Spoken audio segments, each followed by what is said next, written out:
Guy de Maupassant, Timbuktu. The boulevard, like a living river, swarmed with people bathing in the golden dust of the sunset.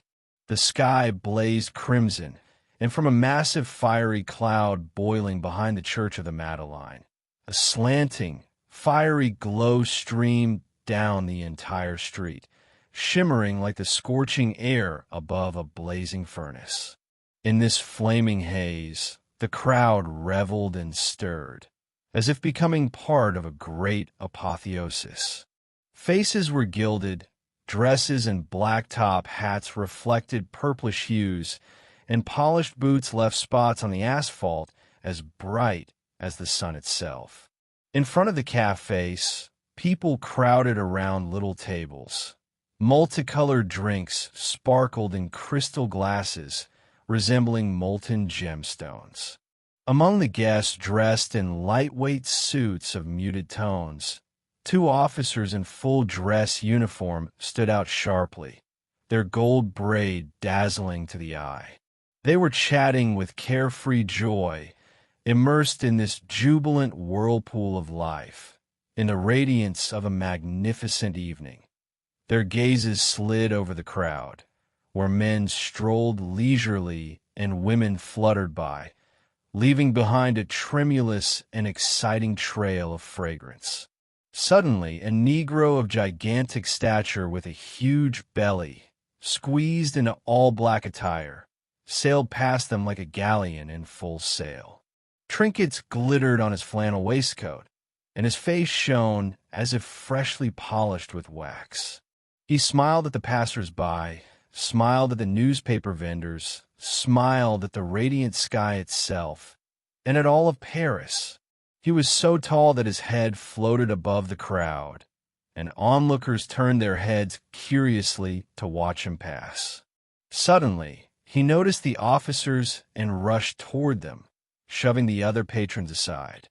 Standing before their table, he stared at them with eyes shining with delight. His mouth stretched into a grin from ear to ear, and his snow-white teeth gleaming like a crescent moon in a black sky. The two military men gazed in astonishment at this giant, as if carved from ebony, not understanding the reason for his elation. And then he boomed so loudly that laughter erupted from the neighboring tables. "Lo, Lieutenant!" One of the officers was a battalion commander, the other a colonel. The first one said sternly, "I do not know you, sir. What do you want?" But the Negro, beaming even more brightly, continued, "Me like you much, Lieutenant Vetter. Siege of Béziers. Lots of grapes. You look for me." The officer was dumbfounded. He peered intently at the stranger's features, feverishly searching his memory, and suddenly exclaimed, "Timbuktu!" The Negro lit up, slapped his thigh, and, bursting into thunderous laughter, roared, "Yes, yes, the lieutenant knows Timbuktu. Yes, H. Lowe." The battalion commander, also laughing heartily, extended his hand. But Timbuktu suddenly turned serious.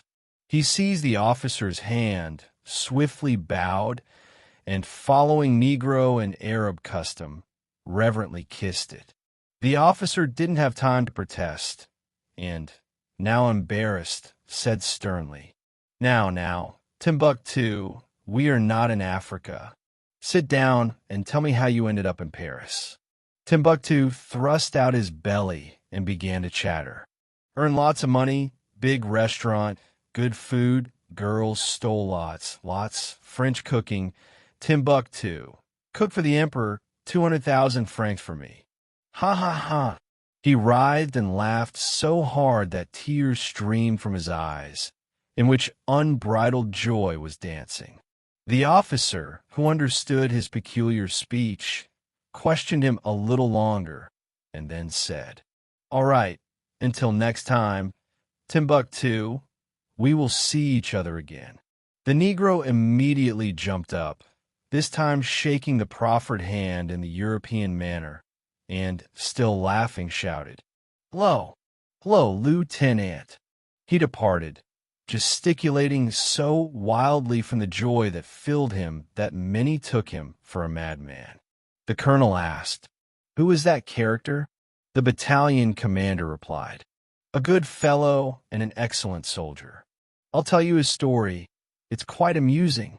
You see, at the beginning of the war in '70, I was locked up in Béziers, which this big lad calls Bézi. We weren't so much under siege as blockaded. A chain of Prussian outposts surrounded us on all sides, but were out of range of our guns. They didn't shell us, but methodically starved us. I was a lieutenant then. Our garrison was an extremely motley crew, remnants of shattered regiments, deserters, marauders, soldiers who had lost their units. We had a bit of everything, even 11 Turcos who had appeared from God knows where and how. They showed up one fine morning at the city gates, exhausted, in rags, starving, and dead drunk. They were placed under my command. I soon realized they acknowledged no discipline, were constantly disappearing, and were perpetually in their cups. I tried putting them in the guardhouse, even in the cells. Nothing worked. My Turcos would vanish for whole days at a time, as if they'd fallen through the earth, only to reappear hopelessly drunk. They had no money.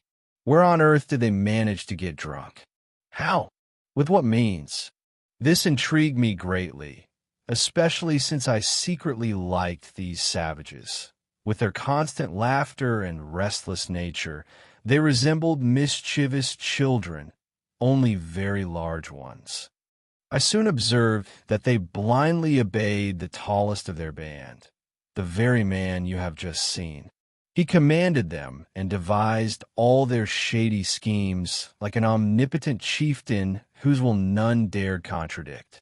I summoned him and began an interrogation. Our conversation dragged on for a good 3 hours. So difficult was it to decipher his gibberish. And he, poor fellow, made incredible efforts to make himself understood, inventing words, gesticulating, sweating from the strain, mopping his brow, breathing heavily, falling silent, and then starting to speak again when he fancied he had found a new way to express himself. In the end, I gathered that he was the offspring of some important chieftain, a black kinglet from the vicinity of Timbuktu. I asked him his name. He uttered something like Chavaharabalikranafatapolera. I decided it was far simpler to name the Turco after his homeland, Timbuktu, and within a week, the entire garrison knew him by no other name. But we were burning with curiosity about where this African ex-prince was getting his liquor. I discovered this under the most unusual circumstances. One morning, while on the ramparts surveying the surroundings, I suddenly noticed something stirring in one of the vineyards. The grapes were ripe, but it was not yet harvest time. It occurred to me that a spy was creeping up on the town, and I organized a full-scale expedition to catch him. With the general's permission, I took command. Through 3 different gates, I sent out 3 small detachments, which were to converge on the suspicious vineyard and encircle it, to cut off the spy's escape route. One of my detachments had to make a detour of at least an hour and a half. A soldier left to observe from the walls signaled that the spotted individual had not left his cover. We moved in utter silence, crouching, almost lying down in the wheel ruts. Finally, we reached the designated point. There, I suddenly deployed the men into a skirmish line. They rushed into the vineyard and found Timbuktu, pacing on all fours under the vines and gobbling grapes, or rather, plucking them directly from the vine with his mouth, snapping off whole clusters with his teeth like a dog tearing at meat. I ordered Timbuktu to get up, but that was out of the question, and it was then I understood the reason for his quadrupedal locomotion. No sooner had we stood him upright than he swayed, stretched his arms forward, and crashed to the ground. He was drunk, I had never in my life seen a man more intoxicated. We had to fashion a stretcher from vine props and carry him on it. The whole way back, he never ceased his howling laughter, waving his arms and legs about. So that was the mystery. My men were getting drunk on grapes, and when they were dead drunk, they simply fell asleep right there. Timbuktu's love for grapes knew no bounds and was simply incredible. He lived among the vines like a thrush, a bird he hated with the fury of a jealous rival. He constantly repeated, "The th shushes the gluttons, they'll eat all the g-apes." One evening I was summoned. Something dark had been spotted on the plain, approaching the fortress. I didn't have my spyglass, and so could not see well. It seemed as if a giant serpent was slithering along the road where some unknown procession was moving. I sent a few men out to meet this strange caravan, and soon it made its triumphant entry into the town. It was Timbuktu and 9 of his comrades. They were carrying on a kind of throne, cobbled together from village shares, 8 severed, mutilated human heads, drenched in blood. The 10th Turco was leading a horse by the bridle, with another tied to its tail, and behind them trudged 6 more horses, all connected in the same fashion. This is what I managed to learn. While heading to the vineyards, my Africans had suddenly seen a Prussian detachment approaching a nearby village. Instead of fleeing, they hid, and when the officers dismounted at the inn to have a drink, all 11 fellows leaped upon them, put the Uhlans, who thought they were under a major attack, to flight, and killed 2 sentries, the colonel, and 5 accompanying officers. That day, I covered Timbuktu with kisses. Noticing his heavy gait, I assumed he was wounded, but he just roared with laughter and said, "Bought supplies for the war." You see, Timbuktu did not fight for glory, but for plunder. Everything he found, everything that, in his understanding, had any value, and especially anything that shone, he stuffed into his pocket. And what a pocket it was, running from his hip to his ankle. An abyss, a veritable abyss. Having picked up the soldier's slang, he called his pocket his depth, and it truly lived up to the name.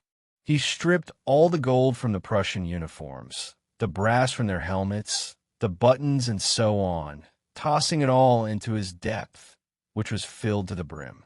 Every day he would throw in some shiny object that caught his eye, be it a piece of tin or a silver coin, which sometimes gave his figure a most comical appearance.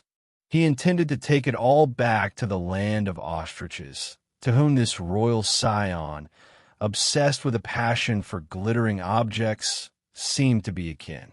What would he do with these treasures without his depth? He would probably swallow them like an ostrich. Every morning, his pocket would be empty. Therefore, Timbuktu had some secret cache where he stored his wealth. But where was it? I never managed to find out.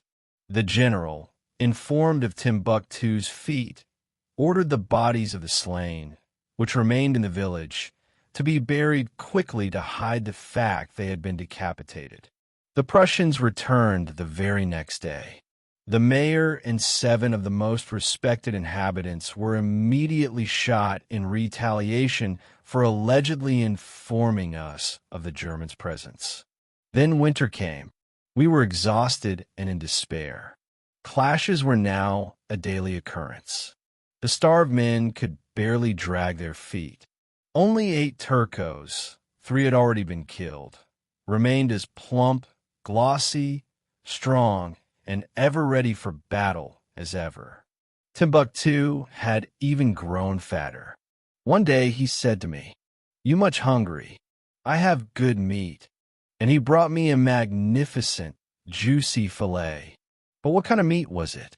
We had no more bulls, sheep, goats, donkeys, or pigs left. Procuring a horse was unthinkable. I pondered all this only after I had eaten the offering. And then a terrible suspicion dawned on me. The homeland of these Negroes was quite close to the lands of cannibals, and so many soldiers were dying around the city every day. I asked Timbuktu about it directly. He refused to answer. I did not insist, but from that moment on, I refused his offerings. Yet, he simply worshipped me. One night we were at the outposts when wet snow began to fall heavily. We were sitting right on the ground. I looked with pity at the poor Negroes, shivering under that icy white shroud. I myself was chilled to the bone and started to cough. Suddenly, I felt something large and warm, like a blanket, being laid over my shoulders. It was Timbuktu, who had thrown his own cloak over me. I stood up and, returning the garment to him, said, "Keep it for yourself, my friend. You need it far more than I do." But he objected. "No, Lieutenant, for you. I don't need it. I am warm, very warm." And he looked at me with a pleading expression. I insisted. "How dare you disobey? Take your cloak, I order you." At this, the Negro sprang to his feet, drew his saber from its scabbard. He kept it sharpened to a razor's edge, and, holding the unfortunate cloak in his other hand, declared, "If you not take cloak, I kill myself. No one gets it." And he would have done it. I had to yield. A week later, we capitulated. A few men managed to escape. The rest were ordered to leave the city and surrender to the victors. I was heading towards the square where we were commanded to assemble when I suddenly stopped in astonishment at the sight of a giant Negro, clad in a spotless white linen suit and a straw boater. It was Timbuktu, his hands in his pockets. He was strolling with a beaming expression in front of a small shop, in whose window 2 plates and 2 glasses were proudly displayed. I asked, "Timbuktu, what are you doing here?" He replied, "I'm not leaving. I could cook. I fed Colonel in Algeria. Now we'll feed Prussians. Much war. Much." It was bitterly cold, about 10 degrees of frost. I was shivering from the cold, talking to this Negro dressed in summer linen. He took me by the hand and led me into the shop. There I saw a huge sign he intended to mount above the door, but only after we had left. A sense of shame still lingered in him. And I read the inscription, likely painted by some accomplice. M. Timbuktu's military kitchen. Former chef to H.M. the Emperor. Parisian master. Moderate prices. And though my heart was breaking with despair, I couldn't suppress a smile and left the Negro to his new vocation. Was this not better than delivering him into the hands of the enemy? You see, my friends, this big lad is doing quite well for himself. Béziers now belongs to Germany, but Timbuktu's restaurant